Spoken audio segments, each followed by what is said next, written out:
What's going on, guys? I'm Steve. Welcome back to the channel. Welcome back to another video. If it's your first time stopping by the channel, hit that subscribe button. Trust me, you won't regret it. If you're a returning subscriber, as always, guys, welcome back, and I do appreciate the support. You know, guys, I never really said anything about this, but a lot of these stories that I do, I personally have a connection to the story, or I find out that I have some type of connection to the story to where it's closer to me than I thought was even possible. Like a couple of stories I've done, I found out that the people that were involved in the stories were either somebody that I knew from, distance times, interacting with them, or somebody my kids know that are real close friends to them. And this story right here is no different. I have a lot of work where I work with a lot of doctors hand in hand with the profession that I do. And I was alerted this morning that the story I'm about to do, this person is a close relative to one of my doctor clients. So this story right here somewhat is kind of special to me because it brings me into it a little bit from, knowing somebody that knew this victim. This story is out of Conroe, Texas. It happened Saturday, 12:30 in the afternoon. And it's about this woman right here. Her name is Talat Jihan Khan. She was in Conroe, Texas, just moved to the neighborhood recently. And she was stabbed to death in her apartment complex by a homeless man who did not know her. And the viciousness of this crime, is something that we need to pay attention to. When I was younger, and I want you to hear where I'm going with this. When I was younger, I would go into certain neighborhoods and it would be a bunch of stray dogs running around, right? And most of the times the dogs wouldn't bother you, they'd run from you. But sometimes you would see your dog that would just come out of nowhere and try to tear your head off, and you would have to jump a fence or something like that. So it's like, just being out there in the world, you would have to, pick your poison and which way you wanted to walk. And, things happen. Nowadays, it's almost like that with people. Now, I'm not comparing stray dogs with homeless folk. Don't get me wrong. But you never know what's going on in anybody's head. This man right here, his name is Miles Joseph. He's 24 years old. Miss Khan was 51 years old. She was a pediatrician at Texas Children's Hospital in Conroe. And Mr. Joseph took her life, sadly, for no apparent reason. Now, I'm going to go into show you this video. I'm going to come back and talk about some of the details and the hurt that the community is going through right now. And without further ado, take it away. Check out this video. I've never seen evil like that in my life. It's a tragic story out of Conroe. Tonight we are learning more about a woman who was brutally stabbed and killed in broad daylight at an apartment complex. Good evening and thank you for joining us. I'm Bill Barajas. It's a story you saw first on the KPRC2 Plus live stream. 52-year-old Talat Khan was killed after being stabbed multiple times, and the man accused of doing it is now in custody. Investigators were at the scene all afternoon at the Alice apartment near the Mansions Boulevard and FM 1488. KPRC2's Corley Peel was also there speaking with neighbors who say they confronted the suspect. This is truly heartbreaking. Neighbors are shaken up and they tell me Talat Khan was a beautiful person. Investigators say she was attacked while sitting at this picnic table, with this being a tight-knit community. Several witnesses rushed to help. Before police swarmed the Alice apartments, the sound of children screaming alerted Matthew Amador to rush outside. And looked out, they were all running. So I grabbed my sword and I grabbed my phone. Amador says he saw a man stabbing 52-year-old Talat Khan multiple times at a picnic table. He confronted the suspect with his sword in hand. The perpetrator is checking her pulse, which was really bad. I saw him checking her pulse, and then he stabbed her 3 times. And then as I yelled, "Hey," he turned around, looked at me, and ran. Other neighbors also walked out of their homes armed. there must have been 7 or 8 people with guns.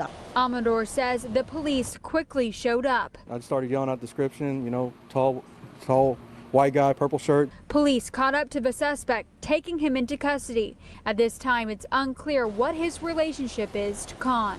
I've never seen evil like that in my life. At this time, it's unclear what the motive is behind this tragedy.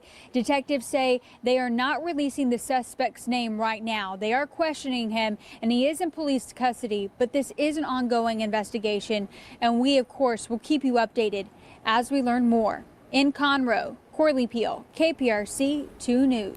All right, guys, that's the video. And as I was doing research on this video yesterday and today, some new events came out, well, new videos come out.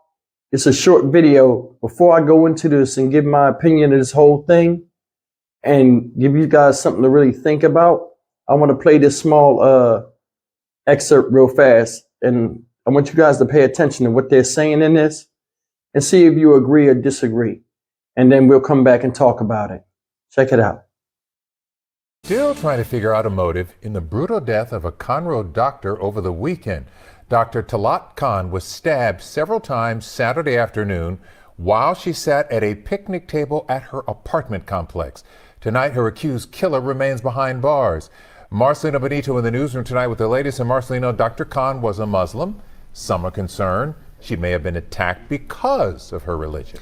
Well, Len, that's right. At this point, we still don't know if this was a hate crime, but investigators are looking at every possibility as they continue their investigation.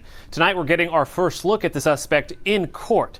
This is new video into the newsroom tonight of 24-year-old Miles Joseph Friedrich during his initial court appearance. He's now facing first-degree murder charges and was booked into the Montgomery County Jail on a $500,000 bond. He does have a prior criminal history, and records show him with a Dallas address, but it's unclear how long he's lived here in the Houston area. Witnesses say Friedrich came out of nowhere when he stabbed Dr. Khan multiple times Saturday afternoon. The attack happened in broad daylight. We've since learned Dr. Khan practiced at Texas Children's Pediatrics in Conroe, and she was a mother of 2. Tonight, a local state lawmaker and doctor, Representative Suleiman Lalani, released a statement about the murder, saying in part, quote, "I am deeply saddened by this senseless attack. I also understand that world events make this feel even more personal to our community." All right, ladies and gentlemen, I wanted to play that small part because that's like up to date. It just brought it up to date from Saturday when this happened. And this guy right here, his timing, which I mean, he shouldn't have had no time in doing this at all, because I mean, this shouldn't have happened, was off. And I want you to notice that a lot of times, like when I looked it up, they kept making sure, they kept saying that the woman was Muslim. Let me tell you something. Most times you can't tell what somebody's religion is by looking at them. You know what I mean? Unless they wear specific things, you know, that signify, you know, them being, you know, aligned with a certain religion. This lady was sitting at a bench, you know, and it's one of those things now, like in the country where anytime we go to war with somebody, another nation, there are attacks against people that are U.S. citizens that may be from that land in which we are deeming the enemy during a fight. A while ago, you had a lot of people that were Middle Eastern getting attacked during the war in the Gulf. During the Vietnam War, we had a lot of Asian people being targeted and stuff like that. So on and so forth. It's just how it is over here. I don't know why it's like that, but it's like that. But this right here may be a random act, but it seems like a lot of people are pushing this thing now to where a Muslim was attacked. It's a hate crime because it seems like a good story. Me personally, I think he was a whack job out of his mind. This guy's 4 years old, Miles Joseph Friedrich, right?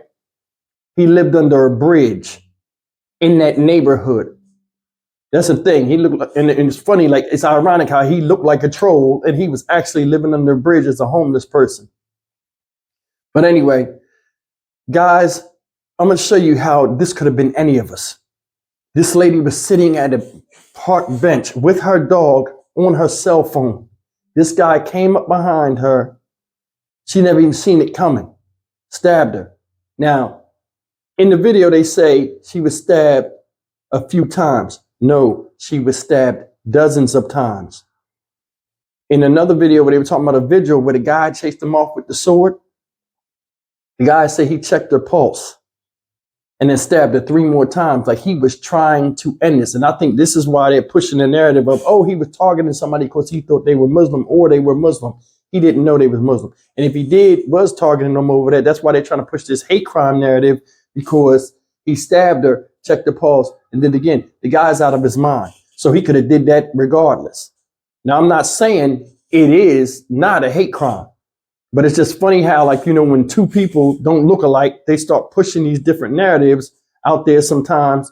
Was it this? Was it that? And they almost insinuate. And then the public who watches the news gets it, takes it and runs with it. And then all of a sudden it's this.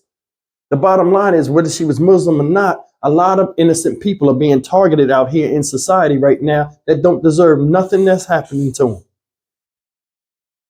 This woman was survived by a son and a teenage daughter. I don't know how old the son is, but a lot of people are hurting. The community came out. They had a vigil.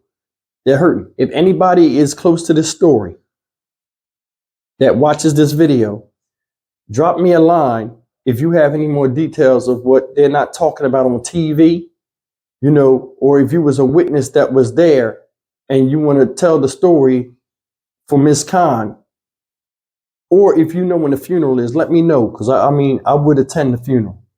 You know, and I do a lot of these stories. Most stories I do are outside of Houston, but I mean, stories in Houston within my range, you know, are stories that really affect me or bother me, you know, which most of them do. If I have a chance to connect and show respect from these stories I do by showing up at a funeral or just talking about situations, period, I will do that. I owe victims of stories that I do on YouTube that much. This woman should still be here. She had a very good job. She was a child doctor and she did not deserve this end of her life. It takes a lot to be a doctor, a lot of time, a lot of energy, a lot of discipline, a lot of study, and a lot of sacrifice of your time and your life to try to make a difference to help others. And to have some guy, 21 years old, 24 years old, whatever, you know, with the choices he made in life or the mental issues he was facing, have come and take that away from her. No, I'm not feeling it. You know, anybody can play crazy, but think about it. In another interview I seen, one of the delivery drivers said he came across the guy multiple times and the guy would get angry if you didn't give him money. When people make mistakes in life, it's not anybody else's responsibility to clean up or baby somebody. Everybody's road is different. And we walk that road alone. And there are different side streets we can take to get us on the right track, but sometimes people have tunnel vision and they keep moving forward and expect other people to pull them in the right direction. And that's real. May this lady rest in peace. I know the community is upset and sad because, I mean, it was done in broad daylight. He stabbed this woman dozens of times. And they said people came out there with guns and everything. Ain't no way he would have made it out of that little cul-de-sac thing.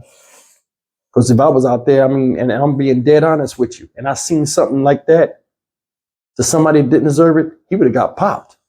I mean, I might not have hit him in the body, but he wouldn't have got it where he could run away. But they were describing him. I mean, if they had guns out there, I'd have laid him down, get on the ground. You ain't going nowhere. And if you tried to run, I'd have just popped his legs or something. Because, I mean, this right here is tragic, tragic, tragic. She just came there.